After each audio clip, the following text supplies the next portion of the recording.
तो heat generate होगा। और थर्मोडायनेमिक्स के समय में हमें यह भी पढ़ाया जाता है एक रूल कि Q is equal to M into S into, अगर हीट डालोगे सिस्टम में तो टेम्परेचर बढ़ेगा। आप बताओ जरा, जब मैंने करंट डाला तो जूल वाला लॉ बोलता है कि हीट बढ़ेगा, हीट जनरेट होगा। और थर्मोडायनेमिक्स वाला रूल कहता है अगर हीट जनरेट होगा तो टेम्परेचर बढ़ेगा। ओम्स लॉ कहता है टेम्परेचर बढ़ने मत देना। और एक रूल कहता है जब भी करंट डालोगे तो हीट जनरेट होगा, H बराबर I स्क्वायर RT। दूसरा कहता है जब भी हीट जनरेट करोगे किसी चीज में तो उसका टेम्परेचर बढ़ेगा। और तीसरा नियम कहता है मैं करंट तो डालूंगा, टेम्परेचर नहीं बढ़ने दूंगा। ऐसा कैसा चलेगा? ऐसा कैसा चलेगा? एक ही किताब में तीनों चीज लिखा हुआ है और हम पढ़ा देते हैं, हम पढ़ा देते हैं। ऐसा कैसा चलेगा? नहीं चलेगा ना? क्या मतलब निकला?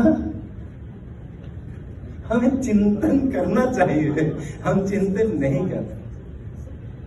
इनकंसिस्टेंट बातें एक ही किताब में क्यों लिखी हुई है?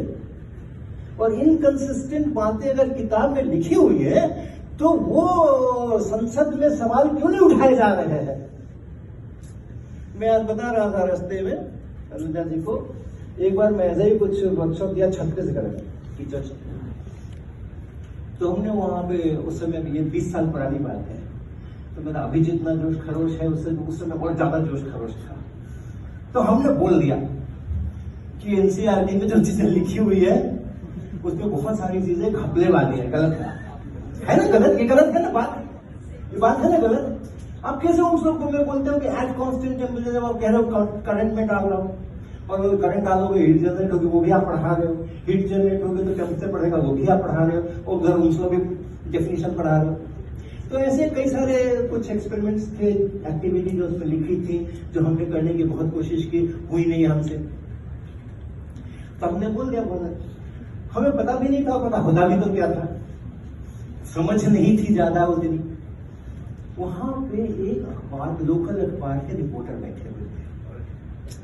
उन्होंने अगले दिन खबर छापी, IIT Kanpur professor says most of the things written in NCERT are wrong.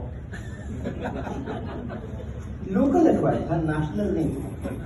लेकिन वहां के जो लोकल MP थे, दुर्भाग्य से उस दिन वो अपने क्षेत्र में थे। जनरली नहीं होते थे, जनरली नहीं होते अपने क्षेत्र के अंदर में, वो दिल्ली विल्ली में होते हैं, कहीं कहीं होते हैं, कहीं मीटिंग सीटेंगे, ये वहाँ, ये कॉन्फ्रेंस, ये विदेश यात्रा सब करते रहते हैं। लेकिन उस दिन वही थे, तो अगले दिन अखबार उनके सामने में पढ़ गया, लोकल अखबार, उन्होंने पढ़ लिया। उन्होंने पार्लियामेंट में क्वेश्चन पुट अप कर दिया, IIT अखबार का हवाला देते हुए। IIT कानपुर प्रोफेसर से that most of the things written in NCERT are wrong. So what government of India is doing to rectify that? तो फिर वो हमारे IIT कानपुर के डायरेक्टर के पास, उनके सेक्रेटरीट जो होता है पार्लियामेंट का, वहां से उनके पास पहुंचा कि ऐसा ऐसा पार्लियामेंट में क्वेश्चन पुट अप हुआ है, आपके IIT कानपुर के किसी प्रोफेसर ने बोला है, मेरा नाम नहीं था उस समय में, तो ये क्या है, क्या जवाब दूं, आप बताइए। तो फिर डायरेक्टर ने तुरंत मेरे को तलब किया। उनको पता था कि ये कलाकार और कोई नहीं कर सकता है IIT कानपुर में। फिर हम दोनों ने बैठ करके कुछ लिपापोती करके और कुछ बनाया, उसका जवाब बना करके गवर्नमेंट ऑफ इंडिया को सजेस्ट किया, चलो आप ऐसा ऐसा कह के उसको रफा दफा कर।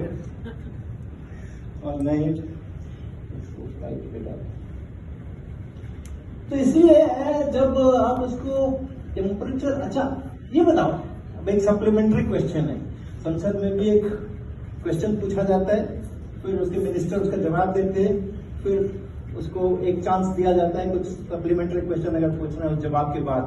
तो ये सप्लीमेंट्री क्वेश्चन है, छोड़ दो इसको, ये नहीं करते, यहीं पे रखते हैं, यहीं पे रखते हैं। हमने 2 वोल्ट दिया, 3 एम्पीयर का करंट आया, ठीक है। अब जब करंट आ रहा है लगातार आ रहा है। आधे घंटे तक हमने इसको ऑन रखा, मेरा बैटरी सब बढ़िया है, डिस्चार्ज नहीं होने वाला है। 20 मिनट 15 मिनट हमने उसको रखा, लगातार 2 एम्पियर का करंट जा रहा है। तो लगातार प्रति सेकेंड हीट जनरेट हो रहा है ना।